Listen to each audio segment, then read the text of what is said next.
Murderzine contains adult themes and violence. Discretion is strongly advised.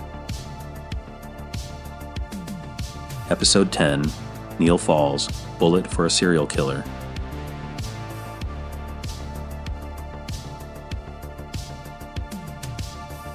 July 18th, 2015, Charleston, West Virginia. On a quiet, working-class street behind a closed door, a scene straight out of a thriller was about to begin. A woman named Heather had placed an ad on Backpage.com offering escort services. A man had answered, and after some negotiation, they arranged to meet at her place.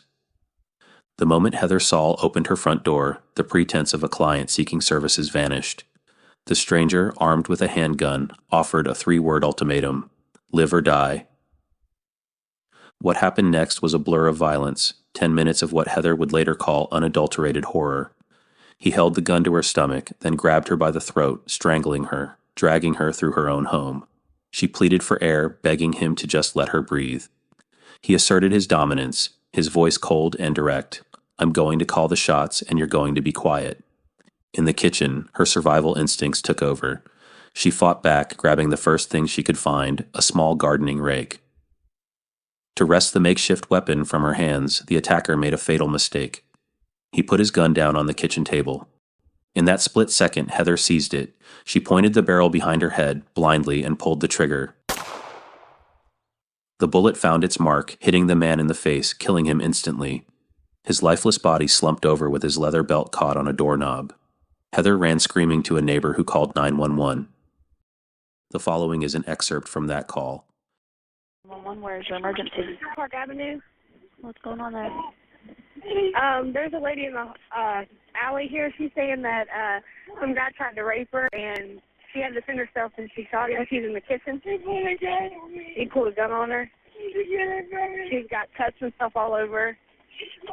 Where is the guy at? She said it's in their kitchen. Do you know who the guy is? She said no. Yeah,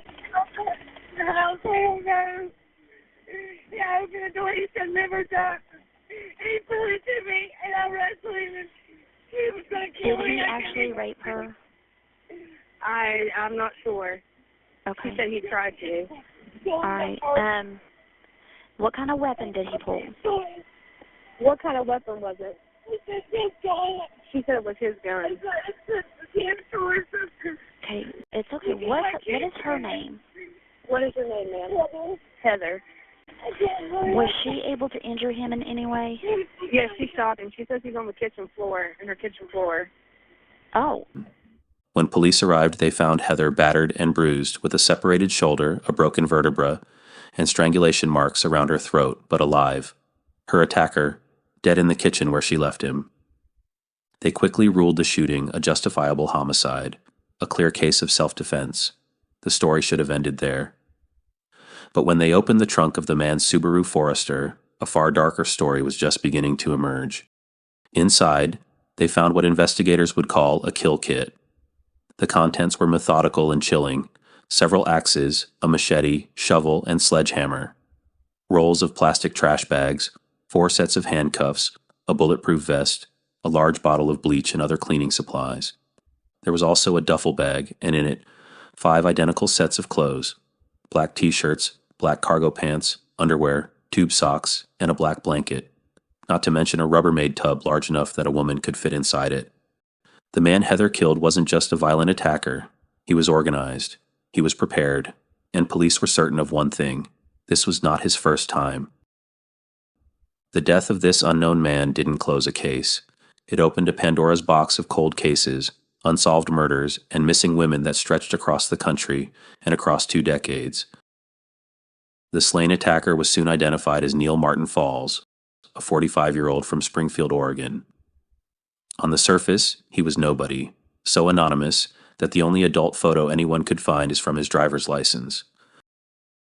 Born in Eugene in 1969, one of 10 children in an impoverished family, he spent his childhood drifting through various cities in the state.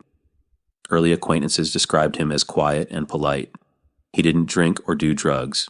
He had a keen interest in guns and military paraphernalia, but no criminal record to speak of, save for minor traffic infractions. He drifted through life and across the country. In the early 90s, he lived in Greensburg, Kansas, with his father, who was abusive to the family. After his father died in 1995, he returned to Oregon and became a private security guard. His fingerprints were taken, a routine requirement of the job that entered him into a national database. But there was another side to his life, a pattern hidden in plain sight. Over the years, Neal Falls was stopped, questioned, or had his information run by police in more than 20 different states. Each time, he was unremarkable and compliant. He never raised enough suspicion to be arrested for anything serious. He was a master of social camouflage, the perfect predator, a friendly face who could blend in then disappear down the highway. In the year 2000, Falls's drifting life found an anchor. He moved to Henderson, Nevada, a sprawling suburb of Las Vegas, and took a job as a security guard at the Hoover Dam. For 8 years, he lived on the edge of America's playground, and it was here, in the shadows of the neon glow, that a string of brutal murders began. The victims all fit a profile: young women working as prostitutes who advertise online. In March 2003, 25-year-old Misty Marie Saines vanished from Las Vegas. Her dismembered torso was found wrapped in black plastic bags and bed sheets, dumped in the desert on a lonely road leading to Red Rock Canyon. 5 months later, 19-year-old Jody Brewer disappeared. She was last seen at a Las Vegas apartment complex where a witness saw her get into a white car with California plates. 2 weeks later, her torso was found, wrapped in plastic, discarded in the Mojave Desert, just 25 miles from the Nevada border. Then, in May of 2005, 21-year-old Lindsay Marie Harris went missing from her home in Henderson, the same town where Neal Falls lived at the time. Her rental car was found abandoned in the desert. Her family from New York, unaware of her life as an escort, mounted a desperate search. Her case was even featured on America's Most Wanted. Weeks after she vanished, and more than 1,600 miles away, children playing in a field in Illinois stumbled upon a horrific discovery: a pair of human legs. For 3 long years, the remains were unidentified. Finally, in 2008, a DNA test confirmed the legs belonged to Lindsay Harris. The disposal site was just 30 miles from a town where Neal Falls held a firearms permit. A fourth woman, 21-year-old Jessica Foster, a former honor roll student from Canada, vanished from North Las Vegas in 2006. No trace of her has ever been found. 4 women, all gone during the 8 years Neal Falls called Nevada home.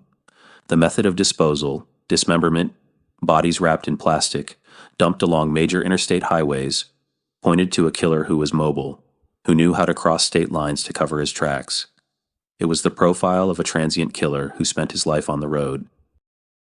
Falls was forced to resign from his job at the Hoover Dam in 2008 amid allegations of sexual harassment. Co-workers would later report that he was creepy and contemptuous, would abuse animals, and disappeared into the desert for hours at a time. They even joked that he, quote, was killing hookers on his days off. After losing his job, he hit the road again, reverting to the nomadic patterns of his youth, drifting through Oregon, Indiana, Kentucky, and Texas for the next several years. The year 2015, however, brought significant personal upheaval that may have acted as a catalyst for his final, fatal actions. In January, his mother passed away. Around the same time, he discovered that a woman he was dating was actually married. Sources close to the investigation noted that these 2 events, a profound loss and a sharp rejection, greatly affected his emotional state, potentially making him internally conflicted and disorganized. That summer, he was fired from his job as an overnight security guard at a hotel for sending threatening texts to a guest who was a sex worker. He then packed up his car and drove east to his final destination in Charleston, West Virginia. By then, he was living out of his Subaru with no money and no credit cards, later leading investigators to ponder how he was funding his life on the road. Meanwhile, the small city of Chillicothe, Ohio, less than a 2-hour drive from Charleston, was in the grip of a deepening crisis. Between 2013 and mid-2015, a disturbing number of women, many of whom were connected by lies on the margins involving drug addiction and sex work, had vanished or been found dead. The pattern began with 25-year-old Megan Lancaster, who disappeared on April 3, 2013, her car found abandoned at a fast food restaurant.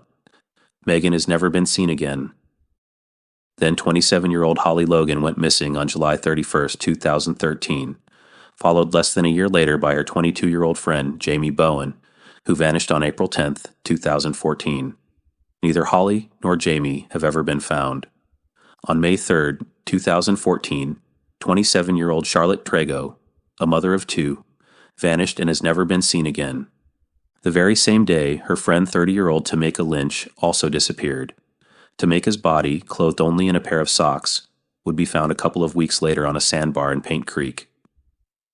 The coroner ruled it an overdose, but her family, knowing her fear of water, believed she was murdered. 37-year-old Wanda Lemons was last seen on November 3, 2014. She was reported as bound for Texas, getting into a truck with an unidentified male, but has not been seen since. Then, on Christmas Day of that same year, 20-year-old Shasta Himmelrich announced to her family that she was pregnant. The next day, she was gone. Her car was found abandoned on a bridge over the Scioto River. Her body was pulled from the water a week later. The coroner ruled it a suicide, but her family has always insisted it was murder. Finally, on May 11, 2015, 26-year-old Tiffany Sayre went missing. On June 27th, her body was found in a creek bed, wrapped in a sheet. The town was terrified. An FBI-assisted task force was formed, but the disappearances continued. That is until July 18, 2015, when Heather Saul shot the stranger in her kitchen. After that day, the disappearances in and around Chillicothe stopped completely. For police, the silence suggested a connection. Could prolific wanderer Neal Falls be responsible for what happened to these women? In the aftermath of his death, a nationwide investigation began. Police now had his DNA and fingerprints. They had his car, filled with what looked like the tools of a serial killer. His information was sent to law enforcement agencies across the country, hoping to solve their cold cases. One of the first major leads came from Falls' own pocket. Investigators discovered a handwritten list containing the names, ages, and phone numbers of 10 other women. Like Heather, they were all escorts who advertised online. Investigators feared it was a list of past or future victims, but after a frantic search, all 10 were found alive and unharmed. We can only speculate what waited for them if Heather hadn't defended herself. The FBI believed Neal Falls had likely killed at least 10 people. Investigators in Nevada saw a possible nexus to their unsolved dismemberment cases. The task force in Ohio saw him as an explanation for why their nightmare had suddenly ended. But the final definitive proof never came. No forensic evidence, no DNA match, has ever been publicly announced that ties Neal Falls to any of the murders he is suspected of committing. The bleach found in his car was a clue to his methods and discipline. He may have been a monster, but he was a careful one, leaving behind only questions. Was he responsible for other missing women in other states, their cases long gone cold? We may never know.